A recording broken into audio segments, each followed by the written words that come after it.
I want to share with you something really amazing about how your brain learns.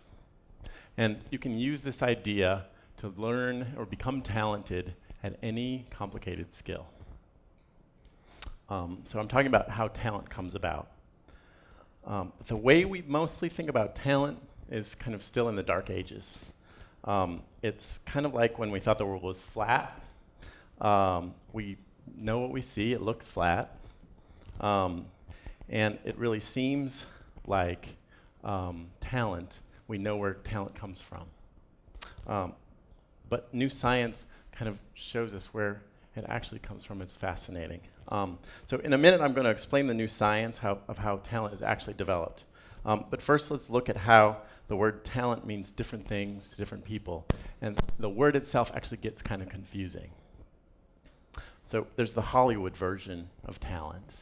Okay, it's the movie about the wonder kid who picks up a chess piece and plays his first game of chess, and he beats the grandmaster chess player, right? And we've all seen a version of this movie.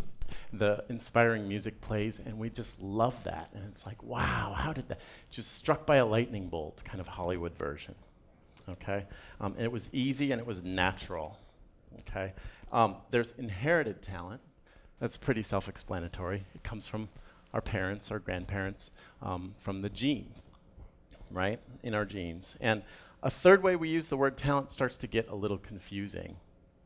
It's when we're talking about like someone that's good at something. They're talented, okay? So they're good at it. It gets confusing because we're not really explaining how that talent came about. We're just saying they're good at it. And so people jump to the first or the second way. We kind of fill in what is most comfortable. It must be the Hollywood talent, is what someone, it's a gift that came from a lightning bolt. Or it must have come from their parents. Or it came from a whole lot of work. We all kind of have our own story when we say that someone's good at something. And then one more way that we talk about talent is when it's about great potential. We become a talent scout, and we can see in that kid, oh, there's great talent there, there's great potential. They're not great at their thing yet, but they're gonna be. I can see it. I know when I see talent, okay? And that one's a little confusing too, because there's kind of, again, no real definition of kind of where that talent is coming from. It could be the lightning bolt, it could be the parents, it could be, it's hard to say. We don't really care how they are gonna get there. It's just gonna happen, okay? Sometimes I think because of the confusion, it's better in this conversation maybe to replace the word talent with the word skill, because skill is really clear. We know what that means, okay? So to look at how talent or skill is created, let's first look at the difficult task of playing the violin, which I do. I play the violin, I play classically, and I play in a two-violin duo called the Dueling Fiddlers. People ask us all the time if the violin is difficult. And my duo partner has a good answer for it. He says, the violin is only hard for the first 10 years, and then it becomes only moderately hard after that. So I'm going to let you ponder the difficulty of the violin, and I'm going to play you a little something I wrote.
So I have a question for you.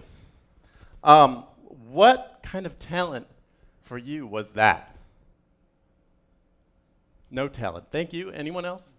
Anyone? No. Before you, thanks for your generous answers.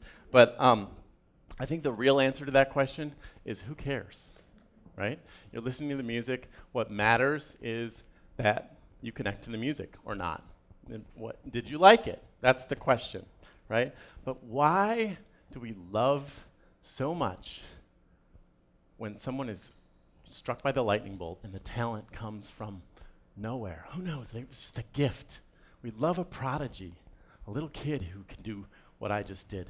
That's fun, right? It's like they got, like they got the lottery. They won.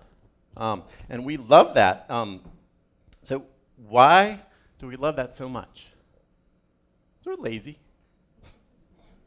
I don't know. Who wants to do 10,000 hours when you can get struck by a lightning bolt and be good at something, right? So I come from a world of Suzuki violin, and I was a lucky kid because Suzuki taught that talent is not inborn, that it's developed. And Suzuki violin teachers believe that it's not in the genes, it's in the method of education. Okay, so my ability to play was developed. Neither of my parents or my grandparents were musicians at all, of any kind. So as a classical violinist, I've been looking at my whole life, I've been looking at prodigies, and I've actually gotten to know quite a few prodigies, and some of the world's best violinists. I've had a chance to talk with them, play with them, and I've made a study of talent. And I've also had a chance to work with great artists in other fields.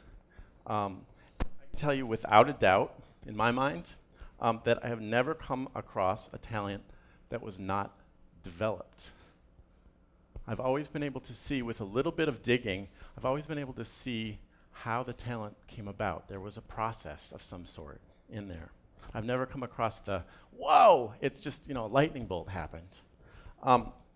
And luckily, brain science starts to show now how talent is developed. So I'm going to share that with you. Your brain is like an incredible computer. And it records everything that you say and think and do and hear and see.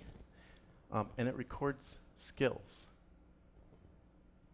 So when you do a piece of a skill for the first time, let's call it a micro skill, all right? It's like the first step that a baby takes, or the first word that a baby speaks.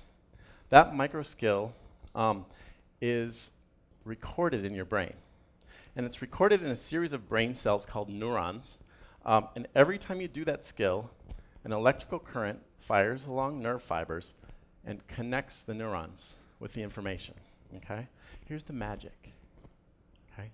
Every time you repeat the skill and the electrical current fires along the same pathway, okay, your brain does something incredible. It insulates the pathway.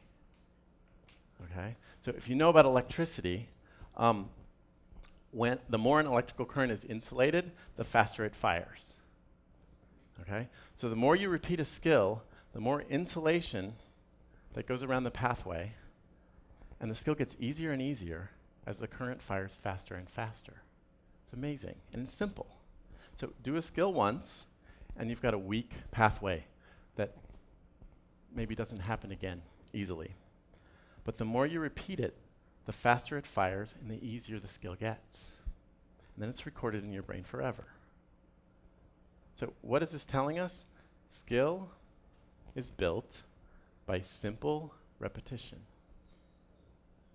That's how talent is built in the brain. Okay? We can talk all day long about the Hollywood talent stories, the Mozarts, the genius chess champs, the basketball stars. Okay? And those Hollywood stories do not explain that talent came about through repetition.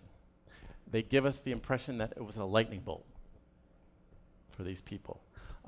What really matters is that our brains all work in the same way. It's kind of the great equalizer, and it's kind of nice. You learn it, you forget it, you learn it, forget it, learn it, forget it. This keeps happening until you've insulated the pathway enough, and then you've got it forever, okay? We need to know that we give up too soon. We tried a couple of times, frustrated. I tried it, I thought I had it, I forgot it. I must not be talented at this because we've been told the story so many times that the lightning bolt is how it happens, or the genes. I must not be good at this, so we give up before the insulation is there. And then, unfortunately, we just insulated, again, the thought that we're not talented. All right? It's simple. We build talent over a period of days and weeks, and I'm going to help you insulate it by saying it one more time. We build small skills. We insulate those skills to make them fire easily, and then we layer skill upon skill upon skill in a complex matrix of skills that really looks like something then. Okay? That's how all our brains work. So check this out. We all have an incredible potential. And there's an example that's really easy. Every one of us in this room learned to speak our language before the age of 3. In that very way that I described. So we have a room full of prodigies.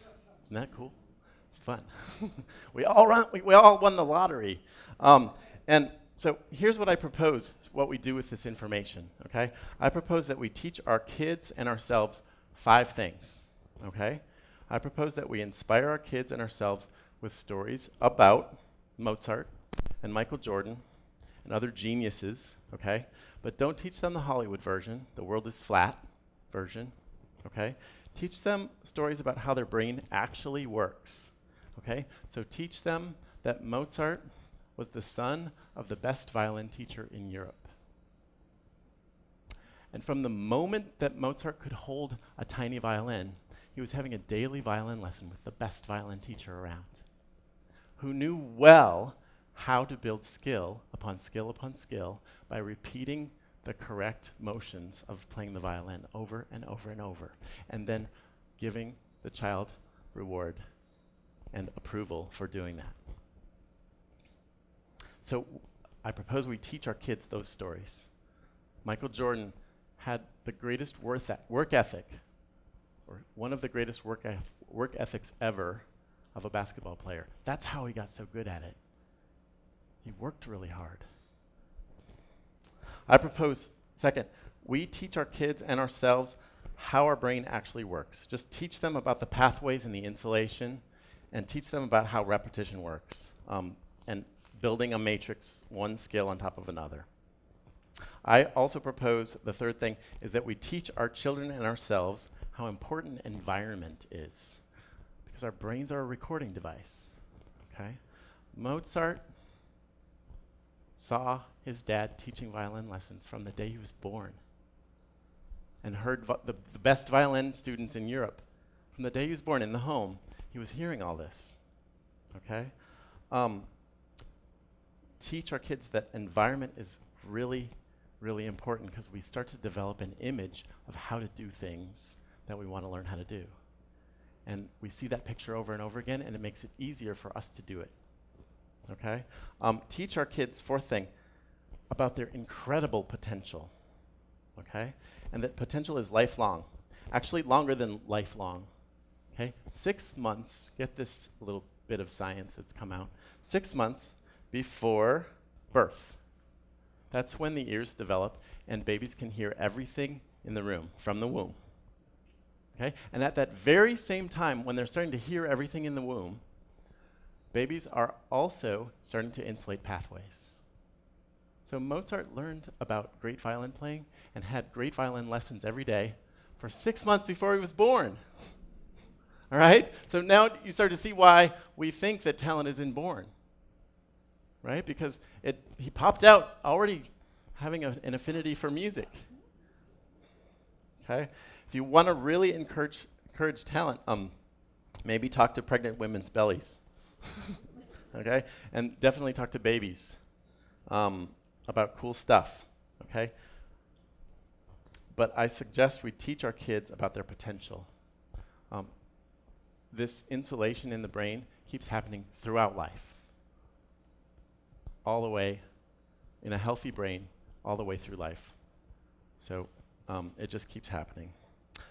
The fifth thing is I propose that we be very careful about praising talent. Okay? Instead of using the word talent even, instead of praising talent, praise the work. Praise children and each other